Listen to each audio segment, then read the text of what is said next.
Uma pergunta. Sim. Eu ouço as pessoas falarem o seu sobrenome, Uchida e Uchida. Qual que o senhor prefere? Eu falo pro meu filho o seguinte, que o correto é Uchida, porque CH, né, som de quase T, né, assim. E eu falo pro meu filho o seguinte, que o nosso sobrenome é Uchida e o apelido virou Uchida. Ou seja, vale tudo. Então, vale tudo. Professor, que série que é pra fazer agora, hein? Garoto, faz 4 séries de 15 aí.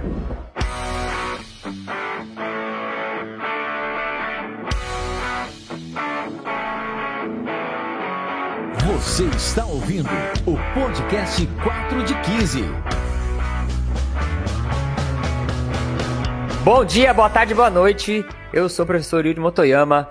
Estou aqui com a nossa co-host, a nossa parceira na divulgação científica, a mulher que esquece o relógio, mas não deixa de treinar, a professora Deise Mota. Bom dia, boa tarde, boa noite. E hoje é um episódio muito especial, que a gente estava conversando aqui nos bastidores. Eu já tava namorando essa ideia de gravar esse podcast aqui, e só que eu ficava mandando mensagem, é pesquisador, eu sei que a vida é corrida e tudo mais.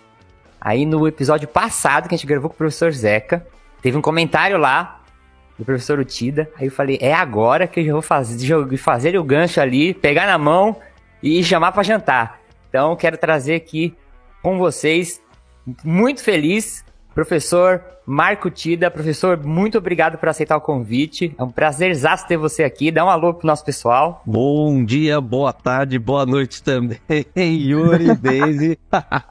Agradeço aí pelas palavras, e é um prazer estar aqui no seu podcast 4 de 15, Yuri. Vamos lá. Boa, vamos lá. Hoje nós vamos conversar sobre treinamento de força, treinamento de potência, voltado para idosos, que é um trabalho que o professor Uchida já faz com pesquisa e já tem um trabalho bastante desenvolvido aí.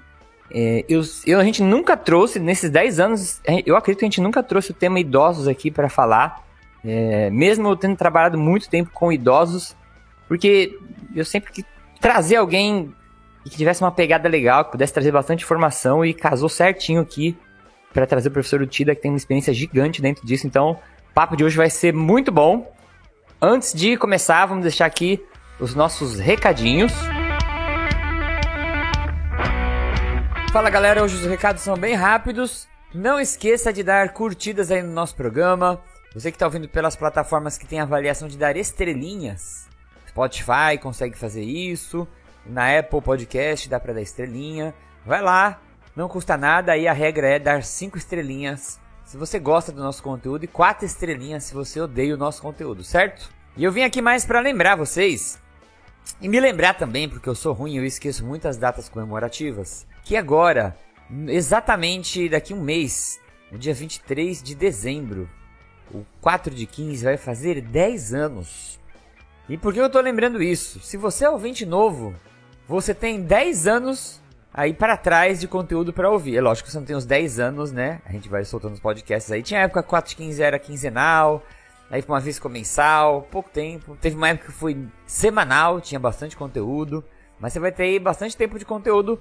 Volta lá para trás e ouve. Eu só peço para vocês serem bem bondosos nos primeiros episódios. Eu até falo para as pessoas nem ouvirem os primeiros episódios, mas aí elas acabam ouvindo justamente porque eu falo isso. Porque a gente estava começando, a qualidade da gravação era ruim, né? Mas enfim, temos aí uma data de comemoração muito importante, né? O 4 de 15. Até hoje eu nunca vi um concorrente, então até hoje o 4 de 15 é o primeiro podcast de educação física do Brasil, que ainda está em atividade, tá? A gente começou em 2013. E eu queria saber de você, manda uma mensagem aí pelo Instagram, o que a gente deveria fazer para comemorar esses 10 anos. Depois eu vou soltar uma enquete aí, tá? Se tiver alguma ideia, algum programa diferente, alguma coisa assim. Eu tenho algumas ideias aqui, conversando com o pessoal lá, com a Deise, com o Fabiano, com a Aninha, com o Gilmar. A gente teve algumas ideias aí, mas vamos ver se vocês trazem algumas ideias legais. Beleza? Então é isso.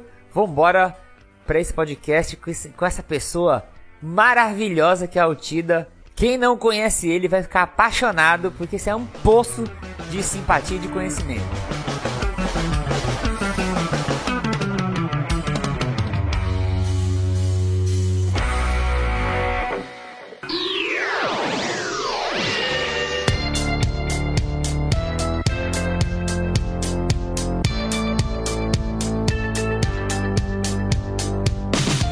Então vamos para a apresentação do nosso convidado, professor Marco Carlos Utida. Ele é licenciado em Educação Física pela Unisa, ele é mestre e doutor em Ciências pelo Instituto de Ciências Biomédicas da USP, pós-doutorado pela Universidade de Kyoto, no Japão, livre docente na Unicamp e professor associado da Faculdade de Educação Física da Unicamp. Professor, eu quero fazer uma pergunta antes de qualquer coisa aqui. Da onde que vem esta simpatia que o senhor tem? Porque eu nunca vi um japonês tão simpático. Igual, às vezes eu fico vendo os seus vídeos ali, você dando aula lá pra... Como que chama? Aquela senhorinha que você dá aula no vídeo? Tia... Ah, tem algumas, né? Mas... Você fala lá, tia não sei o que, a Josefa, a dona Josefa? Eu acho que é. Aí eu fico vendo as aulas, eu fico vendo só pela aula. Meu... Tem a Marisa, a Josefa, tem algumas. Ah, Marisa, o que eu vi é tia Marisa. Meu, que aula gostosa, que simpatia. Da onde que veio essa simpatia aí do senhor? Até, sei lá, é da família, é da tua criação. Ah, lembrei agora, você falou da minha tia Miyoko aqui de Atibaia, então deve ser. Ah, eu já vi também, o vídeo dela. Mas essa pergunta, acho que é muito interessante, Yuri. O meu pai, ele é japonês mesmo, né, 100%, é Issei, japonês do Japão. Minha mãe é Nisei, já nascida aqui no Brasil. E meu pai sempre fala uma coisa interessante pra mim, ele fala assim, eu não sei como é que você... é desse jeito que você é comunicativo, porque eu sou japonês e eu quase não falo. A sua mãe também quase não fala, e ela foi bibliotecária, né, ela tá aposentada, mas é bibliotecária, então você já imagina que é um trabalho que exige lá muito silêncio, pouca comunicação, pouca atividade social durante o trabalho. E aí eu vim desse jeito, mas eu acho que talvez seja alguma outra pessoal que acredita em outras encarnações aí, talvez seja uma influência de outras vidas. Outras vidas aí, né? Ou talvez porque na infância eu morei na Bela Vista, que tem muito italiano. Ah, pode. A influência. E eu vou te falar assim, eu tava clicando pra ver uns vídeos do senhor esses dias assim também, dando aula assim, sabe? Sim. É aula normal assim, pra mim eu sei o que é a aula, tudo, mas eu quando fui ver eu tava 20 minutos vendo o vídeo, só pela energia do vídeo, sabe, Daisy? Quando você tá vendo uma pessoa legal, eu tava 20 minutos vendo ele sentado lá na cadeirinha, só pela vibe do vídeo, meu. E assim, eu já vi vários depoimentos de alunos que já tiveram aula com você, e assim, todo mundo fala muito bem, e eu tenho inveja desses seus alunos.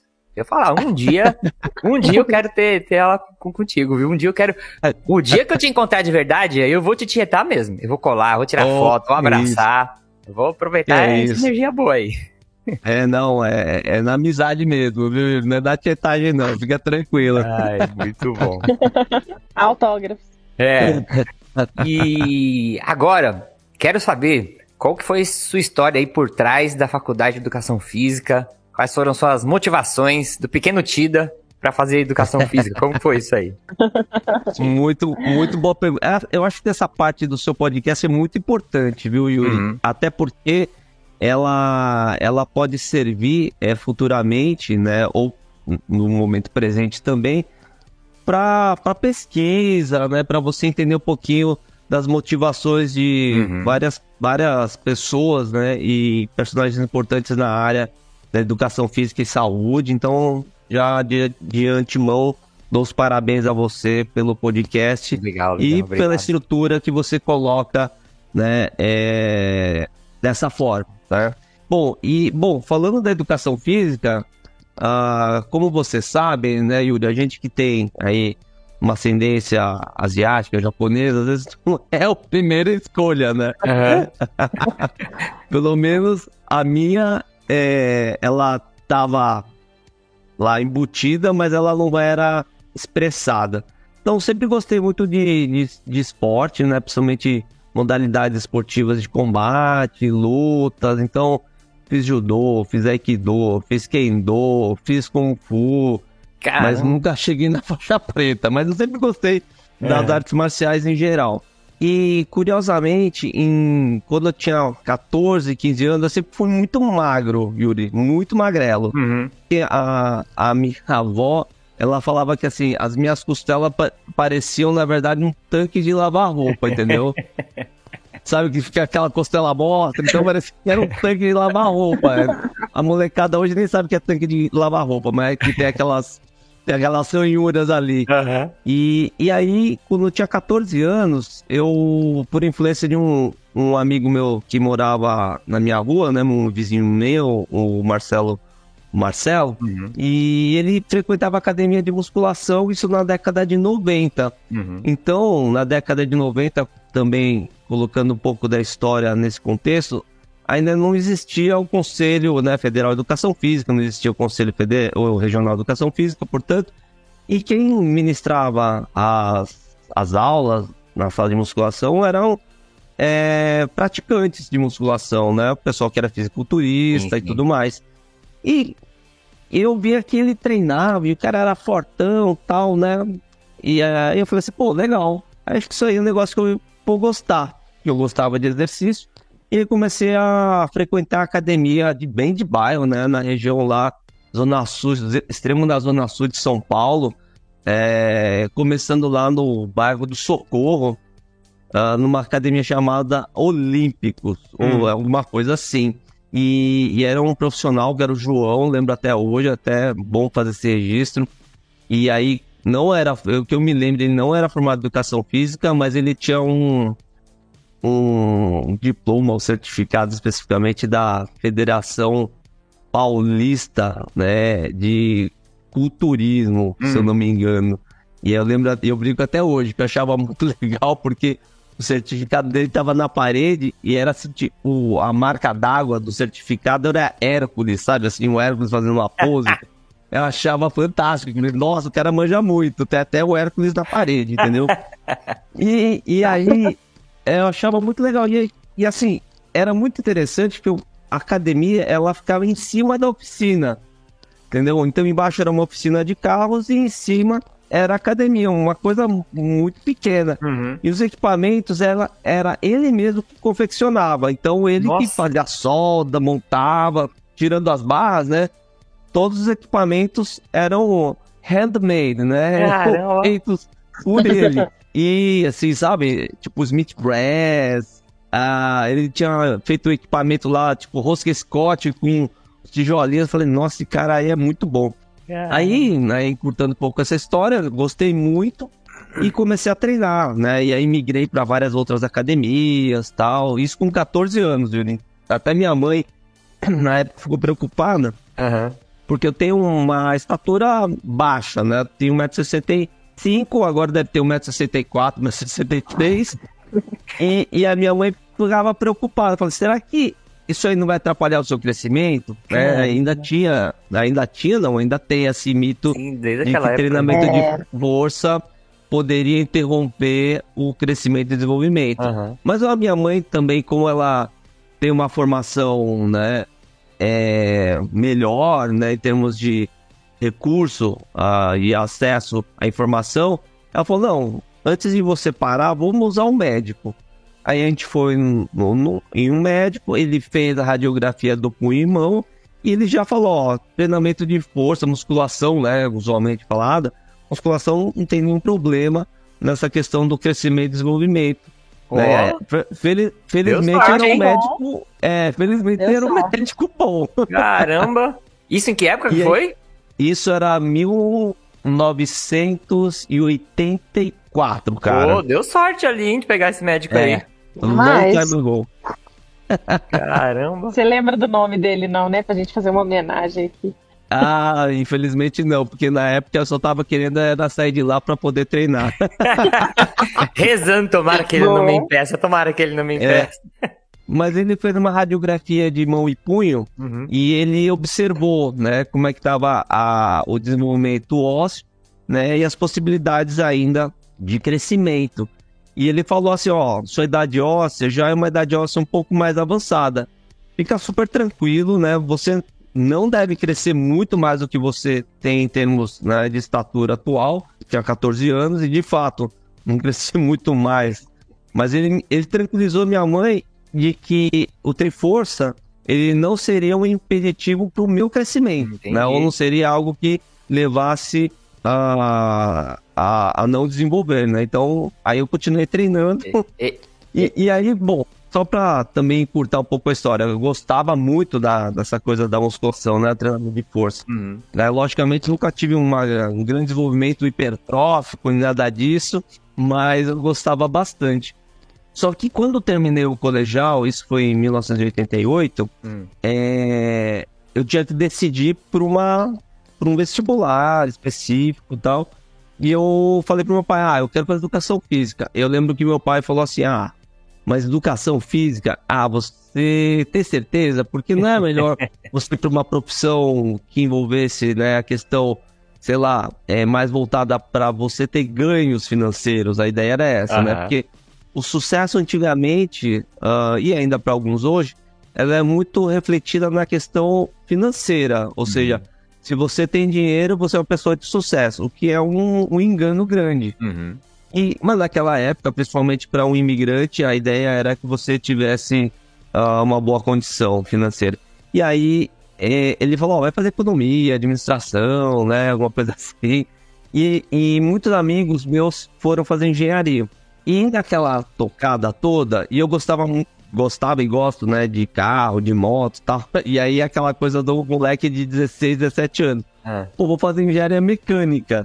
E aí eu fui fazer engenharia mecânica na Faculdade de Engenharia Industrial de São Bernardo. Foi fazer? Fiz. E eu fiquei lá durante 3 anos fazendo engenharia. 3 anos. Mas eu sempre continuei fazendo musculação, inclusive tinha um ginásio, né, bonito lá da FEI, e tinha os equipamentos de musculação, que era, né, aqueles modulares, o famoso Apollo, né, que tinha um monte de coisa agregada em um equipamento só, ia lá treinar e tal.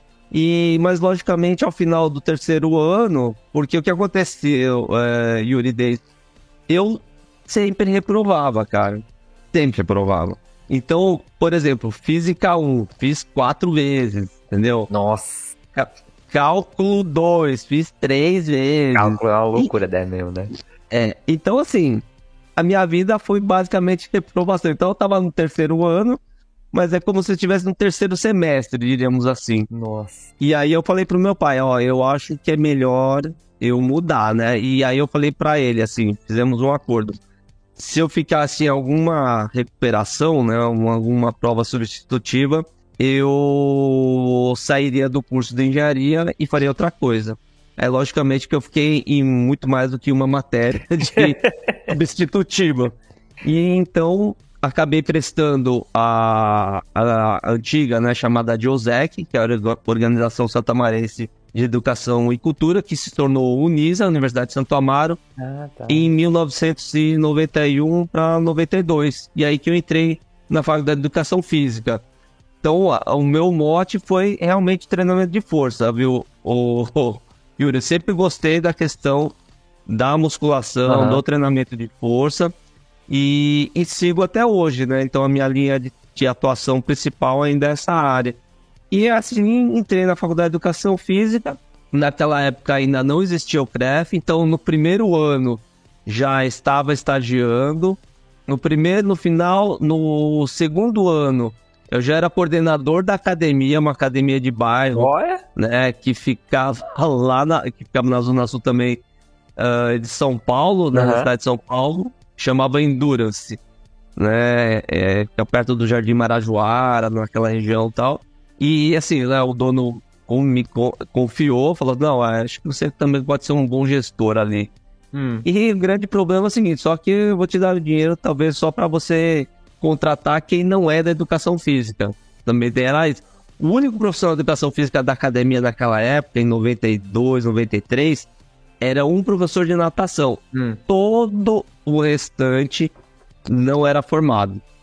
Não era formado. Era então, só entusiasta lá. Era o marombeiro mesmo. O maior cara da sala, sempre era o contratado, né? E isso eu falo uma coisa para os meus alunos, isso também foi um pouco um desafio para mim, que vale para os ouvintes ali que também vão passar por isso. Apesar de ser uma pessoa comunicativa hoje, né, eu era muito tímido, né? Muito tímido assim, com muita gente e tal. E na sala de musculação, naquele período, na década de 90, sempre o aluno que ia na academia, ele buscava o cara que tinha o braço maior que 40 centímetros de circunferência, né? Nunca ia buscar alguém que tinha um aspecto mais ectomorfo, diríamos assim, né? O mais magrinho. E aí eu falei assim, ó, se eu não conseguir, né, mudar a minha atitude para que seja mais proativa e atenda, né, as pessoas que estão chegando, daqui a pouco o dono vai me mandar embora. Então eu fazia o seguinte, Yuri, eu pegava e colocava a camisa assim, ó, agora eu sou profissional da área, né, de educação física ali. Então, fosse um idoso, né, um jovem, né, um adulto que gostaria de treinar, seja para hipertrofia, estética ou para saúde, eu já me apresentava, não deixava ele perdido na sala. Eu já chegava, só tinha eu também na sala, né? Mas ele ia direto naquele cara que tinha o braço grande, não ia me procurar, até porque a academia não tinha nenhuma identidade, né? Ó, use a camiseta escrito instrutor ou professor, não existia isso. E eu já ia lá e conversava com a pessoa justamente para atender essa questão. Isso foi bom para mim, porque o que aconteceu, Yuri? Ele acabou sendo uma forma de incorporar o profissional de educação física em mim. Sim. E aí eu acabei tendo, né, talvez esse meu jeito hoje mais comunicativo seja em função desse personagem que eu adotei lá no início da carreira. É legal, né? Porque a gente tenta compensar, né? Minha história é bem parecida com a tua. Eu, quando entrei na academia dando aula, também não tinha o CREF nem nada. Eu entrei no meio da faculdade e assim, eu sou magro hoje. Eu falo, naquela época, o pessoal falava assim, quando o Yuri tava de frente, parecia que ele tava de lado, e quando ele tava de lado, parecia que ele tinha ido embora. De tão magro que eu era. E eu tentava compensar estudando. Eu falei, já que eu não tenho o corpo dos professores, eu vou ralar de estudar, porque eu vou tentar oferecer o melhor treino, né? Aí, acho que essa coisa que a gente tem, né, de querer compensar essa falta, entre aspas, do corpo, desenvolveu aspectos que acabaram sendo importantes, né? Sem dúvida. Acho que nada é por acaso, né, Yuri? É verdade. Aí, então, eu ia te perguntar, como que nesse meio tempo surge o interesse pela ciência? Se foi durante a graduação ou iniciação científica? Legal. Isso é uma coisa interessante também, Yuri, porque na década de 90, né, de 1990, onde eu estudei, na verdade, não tinha docentes com o título de doutor, praticamente. Se eu não me engano, todos os docentes que eu tive, que eu me lembre, tinham 2 que eram, que tinham título de doutor. O restante era especialista ou mestre, basicamente, né? E essa era uma realidade da época, né? Tirando as universidades públicas. E porque eu estudei uma faculdade particular, uma universidade particular, isso era uma realidade da época. E tinha um professor que era o Leslie, que também dá aula na Universidade Adventista. Eu acho que ele está até hoje, na verdade. E ele fazia grupo de estudo, né, sobre fisiologia do exercício e tal, então me envolvi um pouco nessa questão do grupo de estudo, e aí depois não sabia o que era mestrado, doutorado, pra você ter uma ideia nessa época. E nunca, Yuri e Deise, nunca pensei em trabalhar na academia científica, ou seja, dando aula na universidade, nunca. Sim. O meu objetivo, quando eu entrei na faculdade, Yuri, era abrir uma academia de musculação, cara. Então, o meu objetivo era esse, ó, eu quero me formar para abrir uma academia de musculação. Um dia eu vou conseguir abrir. O Tida cai. Bom nome, hein? Vou te chamar para inauguração. Opa! E aí, não tinha essa pegada, né, de ter pretensões acadêmicas, porque eu não sabia durante a graduação que era isso. Só participava do grupo de estudo, lia os artigos e tal, né? Na época tudo impresso, uma coisa bem mais difícil do que hoje, que você tem tudo em PDF na internet. Mas uma coisa que foi interessante é que eu gostava de ler e estudar. Então tudo que era livro e curso de musculação da época, eu fiz. Né? Então fiz os cursos lá do Dilmar, né? Que é aí de Santos. Fiz os cursos do Ney Pereira, do Antônio Carlos Gomes, O próprio, os cursos de nutrição do professor Lancha Júnior. Então, assim, toda essa galera que começou, né, e dava muito curso, eu fiz todos, cara, assim, eu era muito interessado, mas não tinha recurso no sentido de ter uma boa orientação. Aí, acabando a graduação, aí o que aconteceu? Eu falei, pô, mas eu quero continuar estudando. Ah, beleza. O que tem aí? Tem um curso Lato Sensu de Fisiologia do Exercício na Escola Paulista de Medicina da Universidade. Beleza, vou lá fazer. Aí eu fiz o curso, né, da Escola Paulista. Aí fiz um curso também de treinamento esportivo Lato Sensu da FMU. E aí fui estudando. E falei, pô, legal. Pô, tô bem feliz, né, em estudar.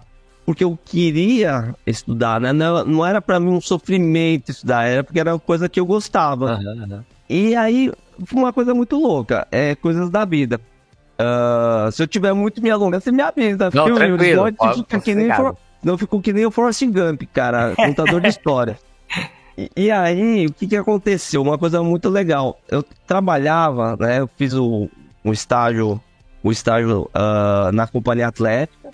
Depois já no final da graduação, e depois fui contratado na companhia atlética do Shopping Morumbi. Inclusive, né, uma pessoa que fez parte da minha seleção e contratação, foi a professora Mônica Tagliari, né, a rainha da ginástica aeróbica e tal, que até tenho contato até hoje.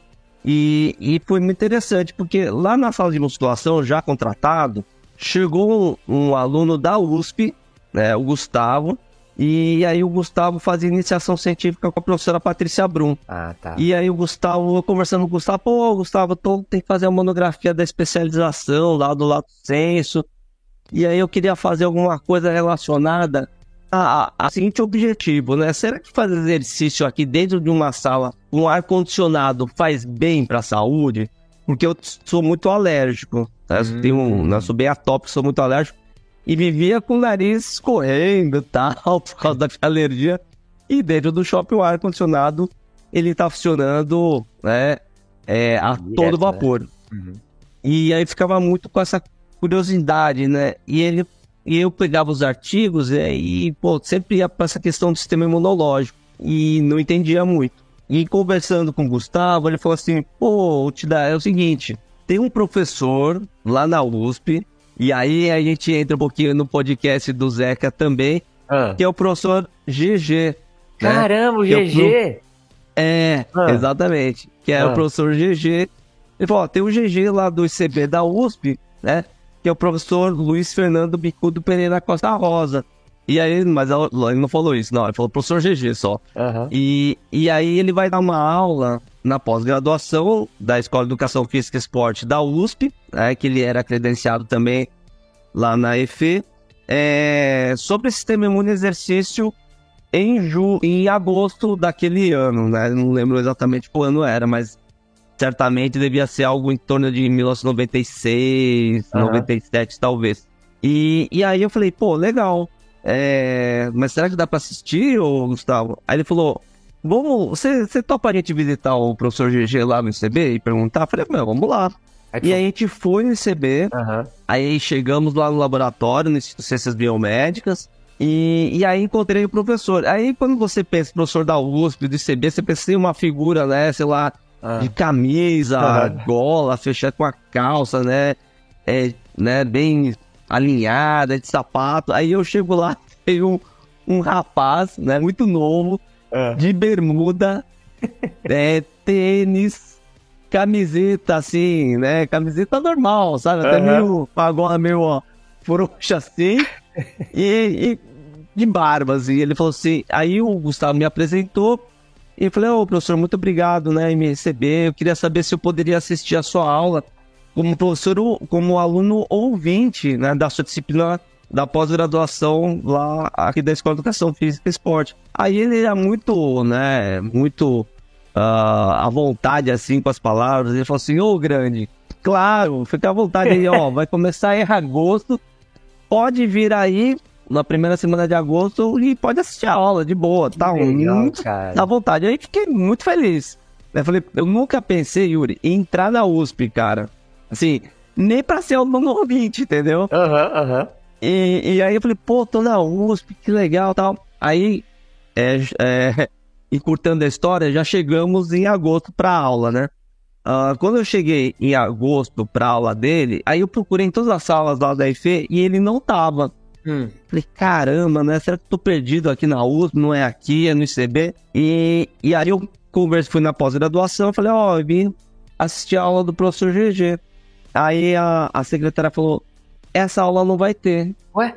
Porque essa disciplina não vai ter, não teve quórum. Então olha que coisa louca, né, Yuri? Na década de 90, a questão dessa abordagem de sistema imune e exercício era uma coisa praticamente inexistente. E eu falava assim, nossa, não vai ter, cara, que triste, né? E eu mal motivado, né? Porque ia fazer minha monografia com tema, ia ter um pouco mais de subsídio. E aí, essa aqui, por isso que eu falo, não é nada por acaso. Nesse momento, foi um divisor de águas, porque eu sentei na escadaria lá da EP, e aí eu pensei assim, posso ir pra casa e game over, né? Vou trabalhar lá na academia e tudo bem. Ou eu posso subir até o ICB e conversar com o professor GG. Aí eu falei, eu já tô aqui, eu vou lá e vou conversar com ele, né? Porque ver o que rola. Aí eu subi, conversei com o GG, ele falou, pô, grande, você viu, não vai ter a disciplina. Mas aí ele perguntou assim, você lê inglês? Eu leio, professor. Você entende inglês? Entendo. Então se você quiser, você pode ir ficando aí no laboratório. Olha só, cara. Ele falou, pode ir ficando aí no laboratório, não tem problema. Tem aqui, né, você vai se enturmando aí com a galera, né, tem o pessoal que faz o mestrado, doutorado, tem os experimentos, pode participar, mas fica à vontade aí. Eu falei, pô, que legal. Aí, o laboratório ainda era um pouco menor, e eu virei assim, numa parte do laboratório, quem estava sentado era uma pessoa que eu já conhecia, mas também porque eu tinha assistindo um curso dela, né, que é o Frank Bacurau, o Yuri Frank Bacurau. Entendeu? Porque, na verdade, ele foi aluno do Lancha Júnior, depois foi aluno do GG, né? Fez o doutorado lá com ele e tal, e também depois fiquei muito amigo dele, né? Só pra fazer essas relações aí interpessoais. E aí, conheci todo mundo, e aí fui ficando, Yuri, né? Estudando e tal, mas não foi fácil, viu? Então, o que eu quero dizer é o seguinte, para eu entrar no mestrado na Fisiologia Humana do ICB, isso é bom também para o pessoal não desanimar, né? E porque às vezes o pessoal tem pouca resiliência, e a resiliência acho que é a ferramenta para você chegar onde você quer. Sim. E só para encurtar a história do mestrado, né? Eu prestei o mestrado no ICB 4 vezes. Eu só passei na 4ª prova. Caramba! Né? Eu prestava, o inglês eu sempre passava, mas a prova de fisiologia humana eu sempre tomava pau, entendeu? E aí eu estudava, né? Fiz a disciplina com a farmácia, fiz a disciplina com a medicina, a graduação, né? Me preparando, porque a gente tinha que escolher uma das áreas, né? E a área do nosso laboratório era metabolismo, então a área da fisiologia que tinha mais correlação era endócrino. Então você tinha que estudar todos os sistemas de endócrino e eles sorteavam 3 pontos, você escolhia 2, né? E eu lembro que a minha última prova, acho que foi, sei lá, pâncreas endócrino e tireoide, que eu escolhi, e aí eu consegui passar. Mas assim, é uma história interessante. Aí fiz o mestrado. O mestrado foi em fisiologia ou não? Foi em fisiologia humana dele. Foi em fisiologia humana. Mas a ideia era trabalhar com concentração de glutamina em exercício aeróbio. E aí depois eu fui para um outro trabalho em função do tempo, que era com suplementação de BCAA para a questão relacionada à fadiga. Né? Fadiga, que tinha aquela ideia da fadiga central, né, do Eric Nielsen, mas também tinha uma ideia de fadiga periférica, do Makers. E aí, isso aí, o Frank me ajudou bastante nessa questão do mestrado. E aí eu fui caminhando nessa vibe aí. E aí acabou o mestrado, não entrei logo no doutorado, teve um gap aí, um intervalo. mas eu continuava frequentando o laboratório. E aí, ingressei no doutorado e aí ingressei direto. Felizmente já tinha mais bagagem, ingressei direto, não fiz várias provas para entrar no doutorado, com um projeto que já tinha mais a minha identidade, minha característica, que era a identificação dos marcadores de dano muscular em treinamento de força em diferentes intensidades, que era usando o exercício supino. E aí logo já montei um projeto, né? Foi muito legal. Mas aqui, nesse meio tempo, né, como o Zeca comentou também, o GG faleceu, que ele foi atropelado na rodovia dos Bandeirantes, né, quando ele fazia um treinamento pro triatlo. Então, foi uma perda grande, a gente ficou órfão, né, todos no laboratório. E aí eu migrei pro laboratório do professor Anselmo Morisco, que trabalhava e trabalha, né, com plasticidade muscular lá no ICB. E fiquei nessa tocada, né? Então, na pós-graduação foi bem isso aí. Fiz especialização lato sensu, fiz o mestrado, doutorado, mas não sei se foi o seu caso também, Yuri, mas assim, eu nunca tive bolsa, eu sempre trabalhei, né, conjuntamente. Então, sempre foi uma dificuldade também para ter tempo, né, para estudar, para ficar na bancada e tal. Mas acho que uma coisa que foi importante, que era o compromisso. Então, eu tinha um compromisso comigo, e compromisso também com o laboratório nos trabalhos conjuntos. Isso foi bem importante também para o meu desenvolvimento acadêmico. Muito bom, muito bom. Ainda tem uma parte da história aí que o senhor foi fazer, né, o pós-doutorado lá no Japão. Isso. E foi muito diferente lá, assim, só falando rapidamente, sentiu muita diferença? É uma coisa que eu falo, Yuri, você que tem o seu avô japonês, tá? Os meus bisavós, eles chegaram no 3º navio de imigração japonesa, né, no Brasil. E esse ano faz 115 anos, né, 2023 faz 115 anos da imigração. Então, assim, a gente tem uma educação japonesa, Yuri, dos nossos ancestrais, diremos assim, de 100 anos atrás, entendeu? Então, aquela coisa da gentileza, da educação, né, de ser talvez o bonzinho, talvez muito dessa época. Né, desses imigrantes, desses primeiros imigrantes. No Japão hoje é um pouco diferente, né? Tem um lado assim que eu fiquei um pouco espantado, que é talvez a falta da gentileza, viu? Sério? Da cordialidade. Caramba. Isso acontece quando você é caucasiano, você é bem estrangeiro mesmo, eles são bem solícitos, mas quando eles olham pra mim, né, que eu sou Nisei, né, segunda geração, eles olham como um asiático. E o asiático pro japonês, ele pode ser tailandês, pode ser coreano, pode ser chinês, ele pode ser das Filipinas, ele pode ser de qualquer lugar, entendeu? Ele não vê necessariamente como um estrangeiro, mas é um asiático, então ele não te dá muita bola também. Entendi. Entendeu? É mais ou menos você falar, esse aqui é o argentino, né, sei lá, é o chileno, é o colombiano, ele faz parte daquela região, né? Então, é quase como um par, assim, não é uma pessoa que é estrangeira, né? Diferente de falar, essa pessoa veio da Alemanha, essa pessoa veio, sei lá, da Austrália, né? Então, quando ele olha pra mim, ele fala mal japonês, então não é japonês. Então já tem um pouco de preconceito, né? Isso em termos gerais. Mas na Universidade de Kyoto, eu era tratado como professor. E eu só falava inglês dentro da universidade. Então foi uma experiência muito boa. Foi uma experiência muito boa. Fiz o pós-doutorado com o professor Hidenori Arai, que hoje ele é o presidente do National Geriatric Gerontology do Japão. National Institute of Geriatric Gerontology do Japão, que é ligado ao Ministério da Saúde, como se fosse um braço, né? E eles fazem todas as políticas públicas da área de geriatria e gerontologia, ou seja, trabalho com os idosos no Japão, né? Então, hoje ele está nesse posto. Naquela época ele era um professor da Universidade de Kyoto, né? Eles chamam em japonês de Kyodai, né? O nome em japonês da Universidade de Kyoto, que o pessoal usualmente chama Kyodai, né? E a Kyodai, ela é a segunda melhor universidade no Japão. Inclusive tem vários professores que foram prêmio Nobel. E a primeira universidade do Japão é a Todai, né? Que é a Tokyo University, que é a primeira, que também tem vários prêmios Nobel.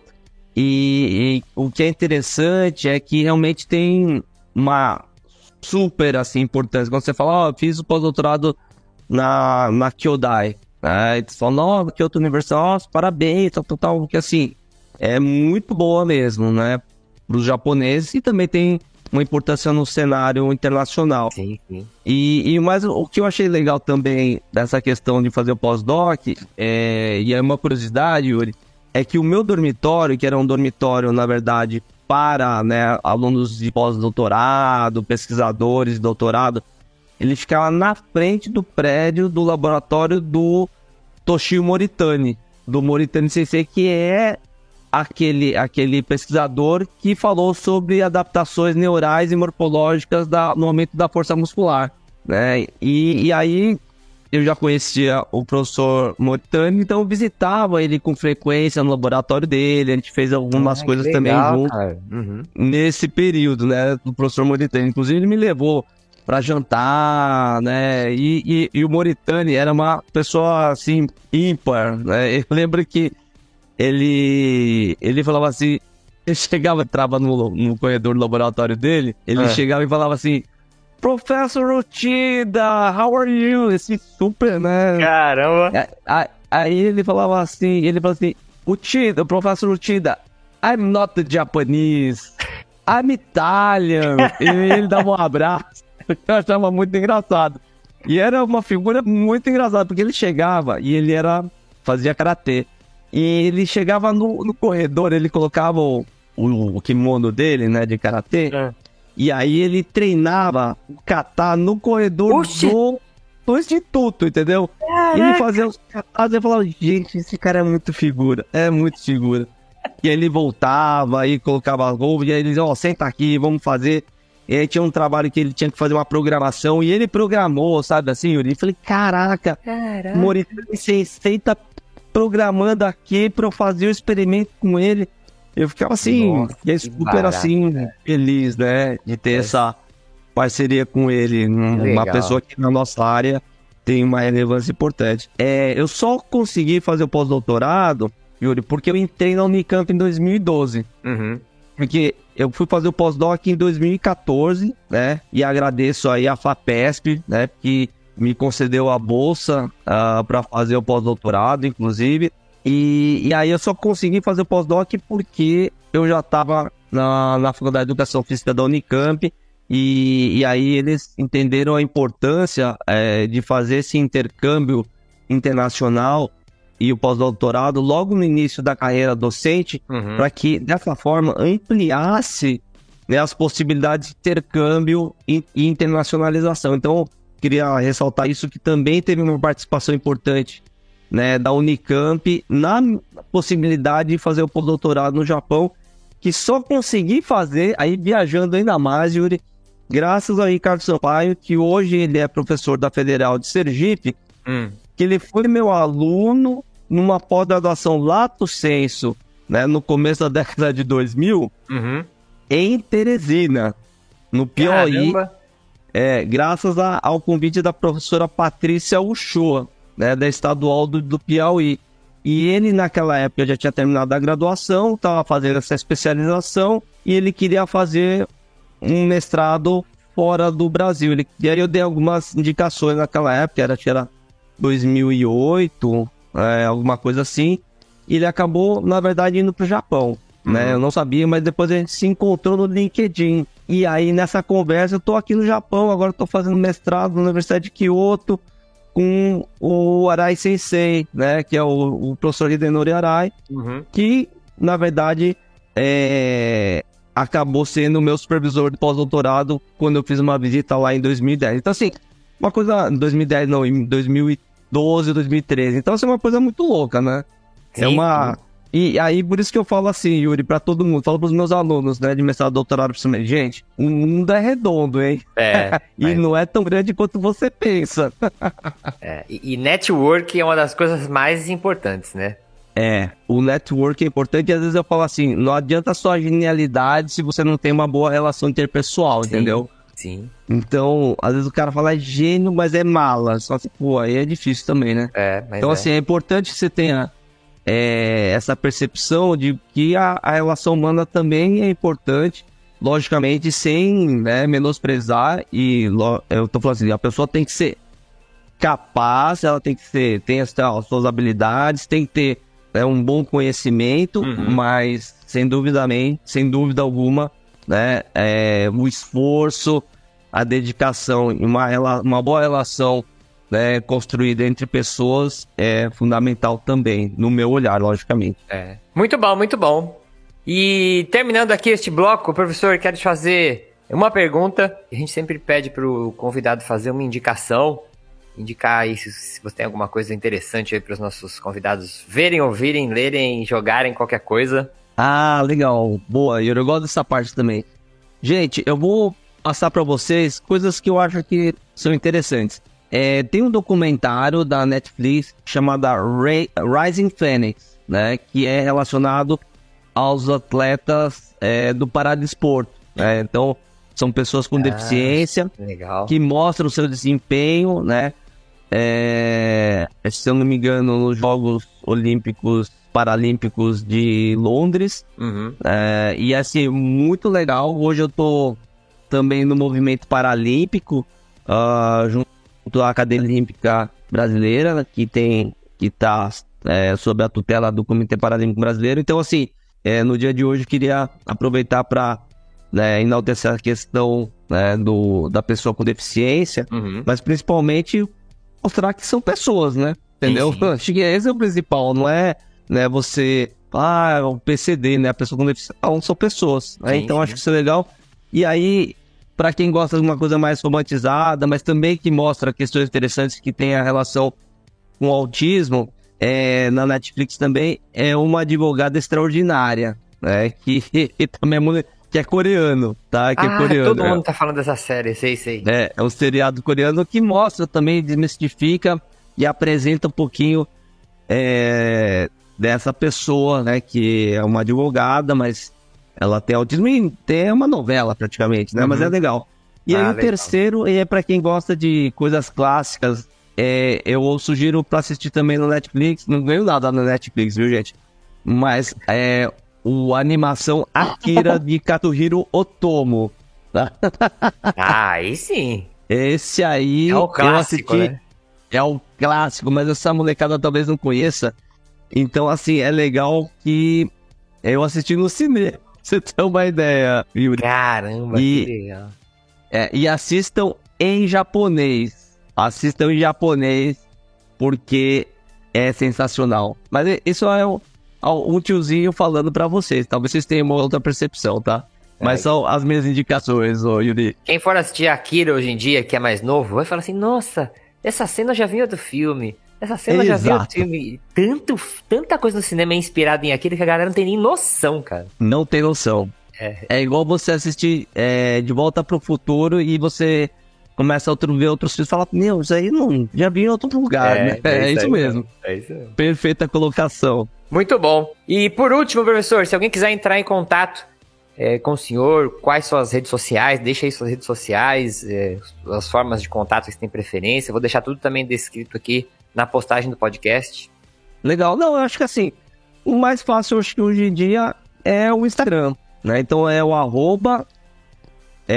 @prof, P-R-O-F.Uchida com CH, né? A gente tá falando Uchida, mas o pessoal me conhece por Uchida também, né, Yuri? Isso, Então é prof.uchida com ch.mc, tá? Aí eu até brinquei com o Yuri que eu falo pro meu filho, nosso sobrenome é Uchida, mas a gente pode ser chamado de Uchida como se fosse, na verdade, um apelido. Então, beleza. Boa. Então, beleza. Passamos aqui pela apresentação do professor Uchida. Vamos para o próximo bloco, onde nós vamos conversar aí sobre o treinamento de força e potência em idosos. Bora!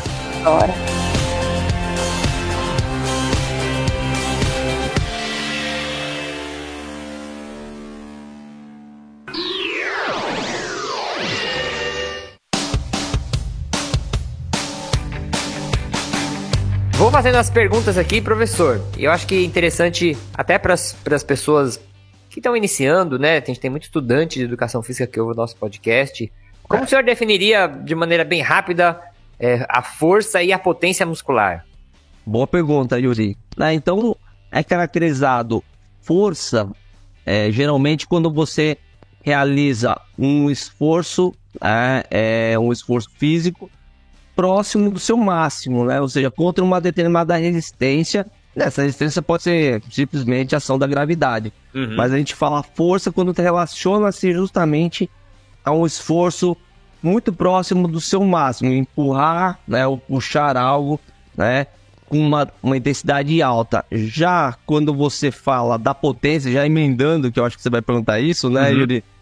É você associar força com a velocidade, né? Ou seja, quando você falar treino de força, usualmente você pensa na sala de musculação, né? Mas você pode pensar também em fazer uma barra fixa, fazer um sentar e levantar para um idoso, às vezes, né, já mais debilitado, né? Ou seja, ele está realizando um grande esforço físico. Já quando você fala potência, ela está relacionada a uma determinada intensidade, mas não é uma intensidade tão alta.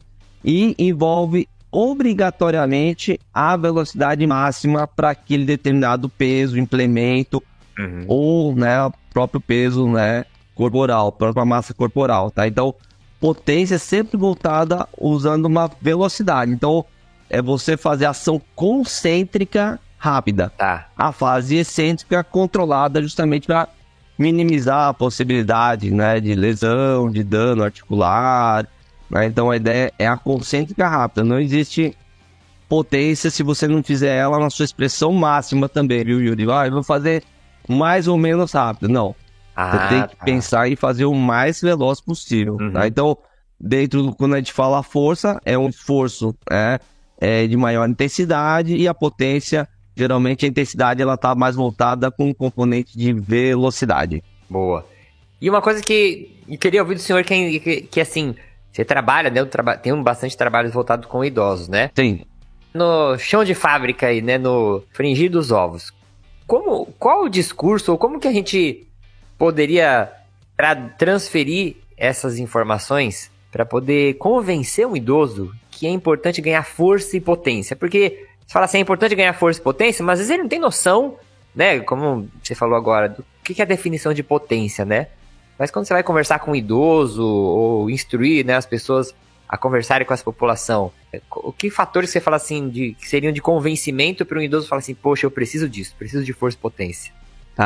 Essa também porque a musculação, o treinamento de força, geralmente é algo que fica um pouco distante, às vezes, da realidade dos idosos. Se bem que hoje, quando o idoso vai ao médico, ele sempre fala, mas o senhor está fazendo atividade física? O senhor está fazendo exercício físico? Precisa, né, ir à academia. Mas o que a gente não percebe é que a maior parte da população idosa, ela não tem acesso à academia de verdade. Né? Ou seja, não tem possibilidade, por exemplo, de frequentar uma academia porque tem um custo, né? Se pensar que a maior parte da população ela tem uma condição socioeconômica desfavorável, né, para você ter além de tudo, pagar uma academia, então eu acho meio difícil pensar isso. Mas a questão do convencimento, né, eu acho que o principal seria falar assim, você fazendo musculação, treinamento de força, né, potência, ele nem vai entender o que é, na verdade, vai pensar que é outra potência, viu, Yuri? Essa aí não precisa não, toma um negocinho aqui, eu tenho potência. Ou talvez ele fique até mais motivado para isso por homem, né? Mas em todo caso, né? Nossa, essa potência aí tem dupla interpretação. O senhor vai ficar mais forte, o senhor vai andar melhor, o senhor vai subir escada melhor, vai ter menos dor, essa dor da artrite aí vai melhorar, entendeu? Vai ter menos dor nas costas. Acho que tudo isso aí acaba melhorando a possibilidade de convencimento, viu, Yuri? Sim, é verdade. Uma coisa que quando eu trabalhava com idosos eu fazia bastante, assim, surgiu um dia na minha cabeça e comecei a fazer bastante. Eu perguntava pra eles no primeiro dia de aula, né, pro aluno, falar assim, qual que é a maior dificuldade que você sente com o seu corpo hoje, sabe? Aí uns falavam, eu não consigo... Por exemplo, professor, tinha uma aluna que ela não conseguia subir a guia pra chegar na academia onde eu dava aula numa academia na praia, assim, né? Ah, E interessante. aí ela tinha que dar uma volta, professor, e ela demorava 20 minutos a mais porque ela tinha que achar aquelas rampas de acesso no meio-fio da calçada. Então ela dava uma Olha volta isso. gigante para poder atravessar a avenida e ir na praia e voltar. Caramba. Sendo que ela morava na frente, ela morava num prédio na praia, na frente do lugar. Ela demoraria 5 minutos. E aí Sim. eu lembro do dia que ela, pela primeira vez, ela chegou na academia, conseguindo subir a guia, né, o meio-fio. A alegria que ela tava, eu falei, meu, é isso, cara, né? É disso que a gente tá falando. Muito legal. É, muito E legal. tem uma coisa, Yuri, que eu acho que trabalhar com os idosos é muito gratificante porque você vê resultados significativos no dia a dia delas e com um relato carinhoso pro profissional também, né, Yuri? Eu acho que assim, a população que mais é beneficiada diretamente, né, quando você pensa em políticas públicas principalmente, eu acho que é o idoso, porque a gente sabe que a população idosa, ela só tá aumentando. Sim, sim. E a gente quer, logicamente, chegar a envelhecer também, mas envelhecer bem, né? Sim. Então o pessoal da gerontologia sempre fala, não é viver mais. Viver com qualidade, né? Exatamente, né? Então não adianta segurar a vida, né? Até o seu último fio, mas mal, né? Então por isso que o nosso papel, né? Até como o pessoal fala que exercício é remédio, e é remédio mesmo nesse sentido, né? Medicamento, né? Além de ter uma ação terapêutica importante, é justamente por isso, né? Você acaba tendo um impacto significativo mesmo. Ontem mesmo fui na Academia da Saúde, lá da Secretaria de Saúde de Campinas, e que é totalmente gratuito, né, para os munícipes, mas ainda a gente precisa aumentar o número, né, de academias da saúde aí por todo o Brasil, para justamente atender a população que às vezes não tem condição de ter um profissional, né, da academia, né, capacitado ali para poder atuar, porque a pessoa não tem acesso à academia paga, é isso que eu quero dizer, Sim, né? sim, sim. É uma coisa interessante, que hoje em dia a gente vê em São Paulo, né, andando por São Paulo, eu vejo essas academias ao ar livre, né, tem vários programas, né, incentivados pela iniciativa pública. Até, eu queria até deixar também os vídeos, né, que o senhor tem, vídeo aulas no YouTube, né, porque que a pessoa pode assistir ali e fazer também, né, que eu achei muito legal essa Isso. iniciativa também. Hoje tem opções do idoso, né, da pessoa que que tem interesse, né, de se exercitar. A gente tem... Precisa de só a ajuda do neto ali pra ligar o YouTube. Hoje em dia, apesar que o idoso hoje em dia tem Instagram, sabe mexer melhor que a gente também já quase, né? Eu acho que a pandemia também ajudou nisso, Ah, né? é verdade. Yuri? É verdade. Isso Sem é dúvida. verdade. Muitos dos vídeos a gente acabou produzindo, desde também em função da pandemia, porque a gente tem projetos de extensão lá da Faculdade de Educação Física da Unicamp, que foram, logicamente, né, cancelados no período pandêmico, no auge, e aí eu migrei para a plataforma digital. Então tem vários vídeos, né, no YouTube, que a gente passou tudo para o YouTube também, do nosso grupo fazendo exercícios. E tem um deles que eu fiz durante o pós-doutorado, que é o treinamento de força usando faixa elástica, né? Que, sei lá, tem um número de visualizações enorme já. Olha que legal. Ai, que legal. Então, se você colocar, sei lá, mesmo no Google, coloca lá, faixa elástica idoso Shida, por exemplo. Aparece lá no YouTube, né? Uma aula, né? Com toda a explicação e tal. Isso aí fez até parte do meu pós-doc, o Yuri. Né? Tá. Foi uma demanda do meu supervisor. Ele falou, não daria para você montar um vídeo que as pessoas pudessem acessar, assistir e dessa forma democratizar esse acesso a uma instrução Caramba, que legal. correta dos exercícios. E aí eu fiz em japonês e em português. Sério? Inglês, Tem a né? versão em japonês? Tem a versão em japonês. Legal, cara. Depois você Legal pode procurar. demais. Eu vou colocar na descrição aí os links. Muito legal. Foi bem legal Ô, também. professor, eu vi um negócio recentemente que estava sendo divulgado aí sobre uma atividade, inclusive lá no Japão, radio, não sei o quê, que era acho que é por áudio, que são 5 minutos de exercício. Sim. Não, é porque eu vejo assim muito que no Japão eles têm essa questão do movimento, né? A gente vê várias atividades assim, né? Sendo feitas não só no Japão, né? Outros países também mais orientais, a China, né? A gente vê atividades aí ao ar livre, né? Eu acho que essa questão da cultura ajuda muito também, né? Não, isso aí dos 5 minutos, né?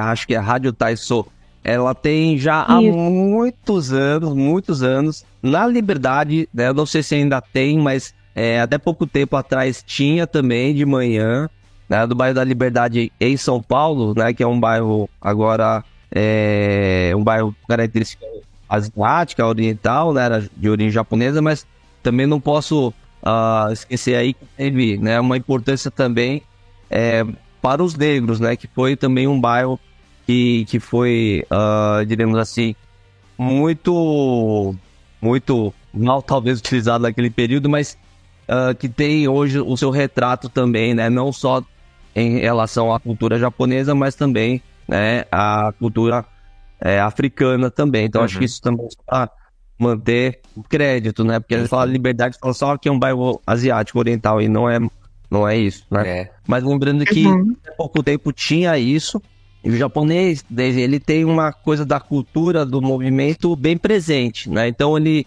sempre está fazendo atividade. Então, lá em Kyoto mesmo, onde eu fiz o pós-doc, eu via muitos idosos fazendo atividade física, muito diariamente, até porque tem muitos idosos no Japão como um todo, né?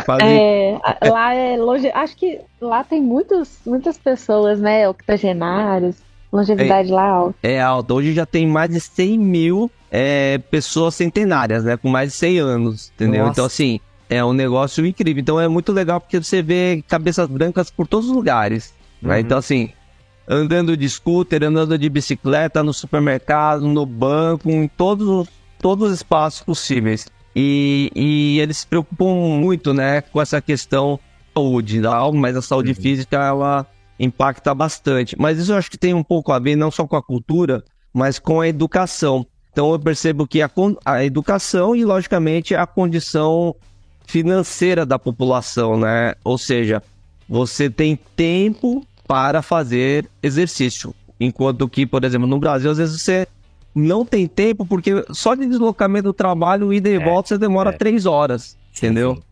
Então, a gente sempre tem que contextualizar. A gente põe a culpa na pessoa, mas você não é a pessoa. Cada um sabe onde o seu sapato aperta, né? Então, você chega num lugar e você não tem energia nem para fazer a sua alimentação, muitas vezes, né, para quem tem uma jornada tripla, imagina fazer exercício. Mas eles têm uma condição ideal, ó, tem uma boa educação, tem uma condição econômica boa, né? A maior parte lá ali está situada na classe média, e você tem, portanto, tempo para fazer, né, a sua atividade. Então, isso aí acaba sendo fundamental. Tanto, só uma curiosidade até que a Daisy colocou. Quando eu fiz a minha pesquisa de pós-doc, a gente tinha questionários para ser preenchidos. Então a gente foi num centro comunitário, pegou os questionários, todos logicamente em japonês. A gente passou lá para 20 idosos responderem, e todos eles responderam com tranquilidade, sem dúvida. Uma outra dúvida. No Brasil, quando eu faço isso, eu não consigo. Por quê? Primeiro, uma boa parte dos idosos, né, eles não sabem ler, né? Ou ainda, se eles sabem ler, eles leem com dificuldade e baixa compreensão do que está escrito. Caramba. Né? E aí o que a gente tem que fazer? A gente basicamente tem que fazer o questionário 1 a 1, né? Então não posso distribuir e a pessoa preencher, porque você acaba perdendo, né, a possibilidade da acurácia do resultado em função do não entendimento da pergunta. Às vezes ele lê, mas ele não entende aquela pergunta. Então, assim, tudo isso tem a ver com um histórico, né? Com esse background de educação, de formação. Sim. Então, é muito mais complexo, né? O cenário, né? Não, mas eu ia falar isso, que é a questão cultural mesmo. Eu percebo isso, que nas culturas orientais, o idoso é uma pessoa que ela tem sabedoria. E você pode ver em filmes, até nesses filmes orientais, seriados, né? Que é mais famoso. A pessoa, quando ela tem uma dúvida, um problema familiar, ela vai nos avós conversar, pedir orientação. No Brasil, eu vejo que o idoso não é tratado dessa forma. É só, é um velho que tá aqui atrapalhando, sabe? As pessoas não têm esse respeito que a gente tem, como a gente tem no Oriente com o idoso de forma geral? Ô Yuri, eu vou desapontá-lo um pouco. Mas eu vi, é isso que eu falei no começo do podcast, que eu percebo que no Japão, a nossa educação, como, né, tendo uma descendência ali, japonesa, ou uma ascendência japonesa em específico, a gente percebe o seguinte, que a gente tem essa educação formal da gentileza e tal. No Japão hoje não é tão assim mais, viu? É sério, não? É seríssimo. Então, por exemplo, eu vi em vários lugares, o idoso japonês também é um pouco mais orgulhoso, entendeu? Ele não quer ser considerado como uma pessoa que precisa de ajuda. Entendi. Então, ele fala assim, ó, queria sentar nesse lugar do idoso. Mas eu vi várias vezes no ônibus, por exemplo, os caras dando migué no assento do idoso, viu? Pessoal mais novas assim, ou... Eu acho que assim, por exemplo, se tava em cidades pequenas, do interior, ainda tem um respeito maior, mas você vai pra Tóquio, por exemplo, cidades maiores, o pessoal, eu vi isso descarado, o cara finge que tá dormindo no banco do idoso, do banco da pessoa que precisa... Puxa o bonezinho assim, né, pra ninguém ver que ele não tá dormindo. Ele, né, e assim... E aí o idoso também não reclama, porque também ele fala, ó, não quero incomodar, né? No Japão é muito cada um no seu quadrado, né? Ninguém quer importunar o outro. Tanto é que nem pode tocar celular dentro em nenhum lugar público, assim. Nossa. Metrô, ônibus, é um silêncio, cara. É impressionante. É muito louco. Vale a pena a viagem.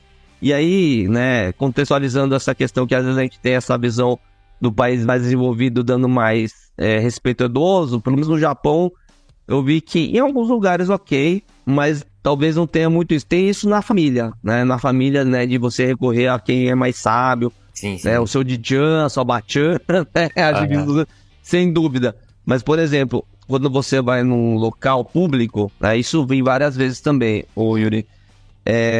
No Japão, o inverno é mais rigoroso. Então, por exemplo, toda loja, shopping, ela tem duas portas, né? Uma porta que é o corta-vento, e outra porta é uma porta automática que abre com a presença. Isso. E aí, só que essa porta corta-vento é aquelas portas de vidro que é mais pesada, né? Você tem que abrir com força e soltar. E várias vezes, o Yuri, o japonês mais jovem, ele abriu a porta e nem vê quem tá vindo atrás, cara. Nossa. Ele solta, cara. E assim, pode ser gestante, pode ser senhora com carrinho de bebê, pode ser o idoso. E aí, Yuri, uma coisa muito louca. Com a nossa educação brasileira mesmo, né? A gente tem essa questão da cordialidade também. Eu abri a porta e eu via quem tá vindo. E aí, quando eu via que era uma pessoa que tinha uma dificuldade de mobilidade, ou idoso, né? Uma senhora que tá com um carrinho com bebê, segurava a porta. E aí você não acreditava a gratidão que essa pessoa demonstrava. Caramba, é sério? Ela baixava a cabeça umas 3 vezes, assim, tipo, muito obrigado, né? Arigatou. E aí, eu ficava assim, cara, eu tô realmente num outro Japão, que não é o Japão dos meus avós, né? Então, assim, é a coisa do... né? Acho da própria educação, não sei, contemporânea, não sei, dessa valorização, né? Mas isso, acho que a gente tem um senso comum, né? De que no Japão é um pouco diferente. Mas nas grandes cidades a gente percebe que isso não ocorre, viu? É uma coisa assim, é bem cada um por si. Mas, logicamente, existe o respeito, né? O respeito tem, mas às vezes a gente tem essa... A gente pensa que é muito diferente do Brasil, e às vezes não é. Então, acho que isso é interessante comentar. Eu acho também, sabe, professor, que como as pessoas estão vivendo mais e vivendo melhor, às vezes as pessoas até falam, essa pessoa não precisa, ela tá idosa, mas ela, tá aí. Outro dia eu fui teve aqui em Belo Horizonte o show do Gilberto Gil, né, com 81 anos. Gente, o cara tá incrível, assim, né, não fui em outros shows dele, mas você olha, você não fala que ele tem a idade que ele tem, né? Então eu acho que também isso acaba, não sei se influencia. Redefinir os idosos, né? Eu acho que tem isso também, né? Quando você vê a pessoa que é um idoso robusto, né, não é idoso frágil, fala, esse daí não vai precisar, não vai querer que eu saia pra ele sentar, né? Entendeu? E acho que tem... pior que ele. Eu acho que tem um pouco disso também, talvez no Japão, né? Ele fala, não, se eu ceder, ele vai achar que... E eu já vi também uma coisa, Yuri. Ceder o espaço e o idoso não sentar no Japão. Negar entendi. Negar. Isso eu já vi não também. Precisa, né? Ele fala assim, não, o negashimasu pode sentar tal. E eu falo, não, dá jogo, né? Não precisa, né? O da jogo não precisa, mas tipo assim, ó, realmente agradeço e não há necessidade, entendeu? Caramba. E assim é muito louco isso também, né? Então, na visão daquele japonês, talvez, senhor, ele fala assim, não, eu preciso sentar que eu tô bem, né? Que outra pessoa que precise, que vai trabalhar, fique no meu lugar. Entendi. Entendeu? Entendi. Então pode ser que tenha esse pensamento também. Porque ele fala assim, eu já tô aposentado, eu vou descer daqui 2 pontos, daí jogo, né? Não precisa, né? Porque você que vai trabalhar e vai ter que voltar, trabalhar lá 8, 10 horas, depois vai ter que voltar, você precisa mais do que eu. Talvez tenha um pensamento dessa forma também, né? E voltando aqui pra parte do treinamento, pela tua visão assim, né? Como você já tá estudando isso faz um tempo já na tua vida, o que a ciência tem estudado atualmente mais em relação a treinamento em idosos? Porque eu tenho a impressão que eles estudam muito força hoje em dia, né? Os efeitos de treinamento de força em idosos. Não sei se é porque é uma área que eu me interesso muito, acaba aparecendo muita coisa. Mas tem aí uma tendência a um tipo de modalidade, alguma coisa assim? Tem, na verdade, o que eu vejo muito hoje em dia, Yuri, logicamente é o chamado treinamento multicomponente ou multimodal, né? O que, na verdade, é muito interessante porque você vai trabalhar várias capacidades e habilidades físicas com aquela pessoa, né? Ou seja, você vai ter um componente de força? Vai. Você vai ter um componente de potência? Vai. Vai ter um componente voltado para flexibilidade? Vai. Você vai ter um componente voltado para coordenação? Sim. Vai ter trabalhos de equilíbrio estático e dinâmico?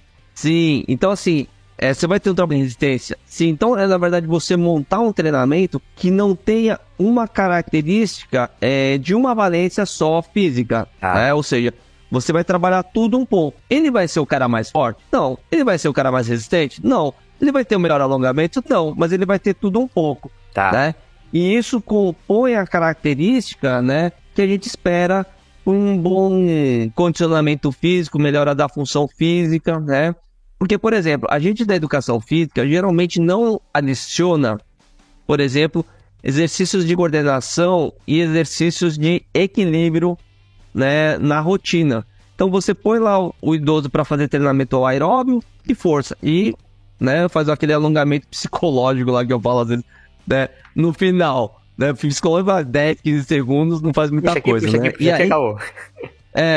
E aí eu acho que vale a pena você diminuir uma outra coisa ali, e você colocar, por exemplo, treino de equilíbrio, treino de coordenação, porque daí você pode prevenir, por exemplo, né, a questão, diminuir a incidência de queda. Logicamente que o treinamento de força e potência também tem um impacto, né, associado à diminuição das quedas, né, que as quedas, né, são perigosas, porque 20% das quedas, né, levam o idoso a óbito, não necessariamente pela queda, né, e foi traumática, e, né, bateu a cabeça e faleceu, mas porque ele acaba ficando acamado por longos períodos, já tem outras comorbidades, e com isso acaba tendo desfechos negativos aí, com essas complicações, né, inclusive as próprias fraturas, né, que ele tem fratura de colo de fêmur, de vértebra, a pessoa fica acamada e aí tem desfecho negativo. Então eu vejo que a tendência, né, para quem está ouvindo aí, é você otimizar a sessão do treinamento, não simplesmente com força e potência, mas também colocar esses elementos. Então, por exemplo, no projeto de extensão que a gente tem lá no Unicamp, a gente também adiciona esses elementos para o idoso, né, ter aí a possibilidade de ser estimulado com esses desafios motores aí. Então, acho que isso é algo que leva uma tendência. E aí, aí puxando a sardinha pro meu lado, hein, Yuri e Daisy, pensando numa coisa interessante, quando eu tava no Japão, uma coisa que é legal também, é falar o seguinte, a longevidade, né, é presente, isso é muito claro, e a função física parece que é uma coisa que está relativamente bem resolvida, né, o pessoal percebe que o pessoal, né, tá se mantendo com a função física bem preservada, mas uma questão que eles estão preocupados é a questão do declínio cognitivo. Então, eu ia falar isso agora. Eu ia até perguntar, professor, que eu tenho visto alguns exercícios que as pessoas, por exemplo, tá pedalando e fazendo aquele exercício lá das cores, né, e tal, que faz O Stroop, né? um tipo de... O Stroop é tipo um exercício que trabalha a cognição junto com o exercício de força ali, ou de resistência, ou seja, a contração muscular associada a algum outro tipo de componente, né, de treinamento. Isso. Não, perfeito. É por isso que eu falei que ia puxar a sardinha pro meu lado. Porque a gente percebe, quando nesse estágio do pós-doutorado, que eu estava no Japão, eu vi que essa foi uma preocupação. Então, quando eu voltei pro Brasil, eu falei, cara, não é só a parte física, é a parte cognitiva também. Lógico, tem a parte social, a parte cultural, a parte, né, afetiva, tem tudo isso, né? Mas eu falei, tem que atacar aos poucos as ações. E aí eu falei assim, pô, legal. E lá no Japão, eles já faziam isso que você tá falando, desde isso. Eu fiz o pós-doc em 2014, né? Então já há quase 10 anos. Que é chamada atividade de dupla tarefa. E aí você faz uma atividade. Essa dupla tarefa que eles faziam era uma dupla tarefa envolvendo uma atora principal associado a uma tarefa cognitiva, né? Essa tarefa cognitiva poderia ser um raciocínio matemático, por exemplo. Ela poderia ser, por exemplo, falar... ter uma fluência verbal de categorias como fale nome de cidades, fale nome de flores, nome de pássaros, nome de frutas, e aí vai, né? E fazendo uma determinada ação motora, que podia ser uma atividade sentada, uma atividade coordenativa, às vezes era uma atividade de dupla tarefa sem influência verbal, mas envolvendo o membro superior com o membro inferior em ações diferentes, que a gente mesmo tem dificuldade, né? E aí, aí eu vim pro Brasil e falei, gente, eu tenho que fazer alguma coisa desse negócio de dupla tarefa. E aí foi que teve 2 alunas de mestrado, que foi a Luz, né, Castanho, que hoje, atualmente, ela é minha aluna de doutorado também, e a Vivian Castilho, né, que fez mestrado comigo. E elas fizeram os estudos nessa linha de dupla tarefa. E no trabalho da Luz, indo ao encontro do que a gente está falando do treinamento de força, eu acho que é um dos primeiros artigos que eu conheço internacionais que demonstraram a efetividade do treinamento de força com dupla tarefa, né? Em dupla tarefa, ou seja, com uma atividade cognitiva simultânea. Então, isso aí saiu um artigo ano passado na Frontiers e que foi muito legal, que a gente mostrou o seguinte, eram 2 grupos, né? Um grupo só fazia treinamento de força e o outro fazia treinamento de força com uma tarefa cognitiva. A tarefa cognitiva era a fluência verbal. E aí, assim, imagina que eram, né, os principais grupamentos musculares, então, sei lá, 8 exercícios, cada exercício realizava de 3 séries de 10 a 15 repetições, e para cada repetição e para cada série você usava uma categoria, por exemplo, Yuri. Então você falou, agora essa série você vai falar nome de frutas. Na próxima série, daí acabava a série, ele fala nome de cidades. Então não se repetia durante a sessão nenhum tipo de categoria.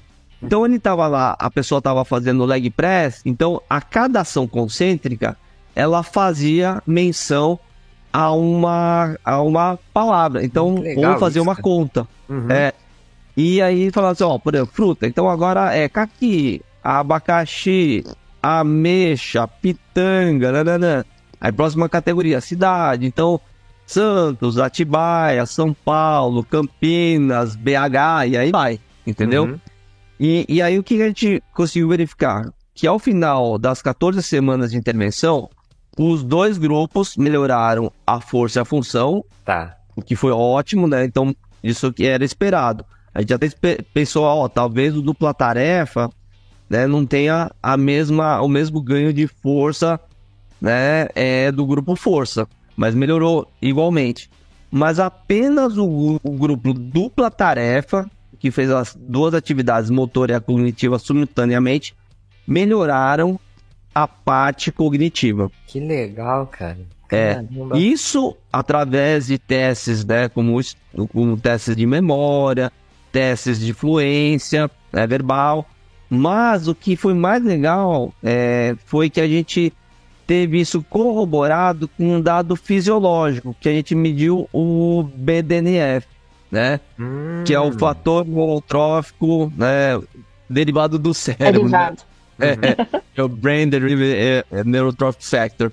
E a gente mediu esse BDNF em repouso, no momento pré, em repouso no momento pós. Então não é que a gente mediu após o treino, né? Período de treinamento em repouso. E aí a gente teve esse valor de BDNF aumentado apenas no grupo treinado dupla tarefa de força.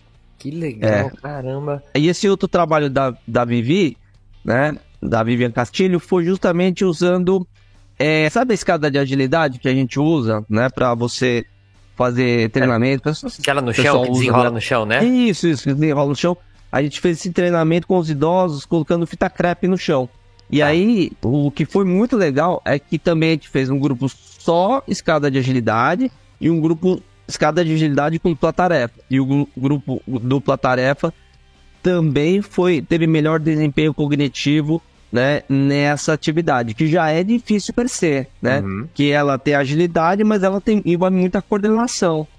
E aí a gente conseguiu mostrar, também foi publicado, aí foi aceito agora, né, para publicação esse ano. Então, assim, eu acho que é um negócio bem legal. E agora a Luz, que é minha aluna de doutorado, tá realizando o treinamento de potência em dupla tarefa, né? Só para fechar essa coisa da dupla tarefa e cognição, que é muito legal também pensar no idoso como um todo. Sim, sim. E uma coisa que eu ia perguntar, que esse treinamento em dupla tarefa, ele tem um componente, eu não sei se eu tô falando uma besteira, mas ele tem um componente lúdico, né?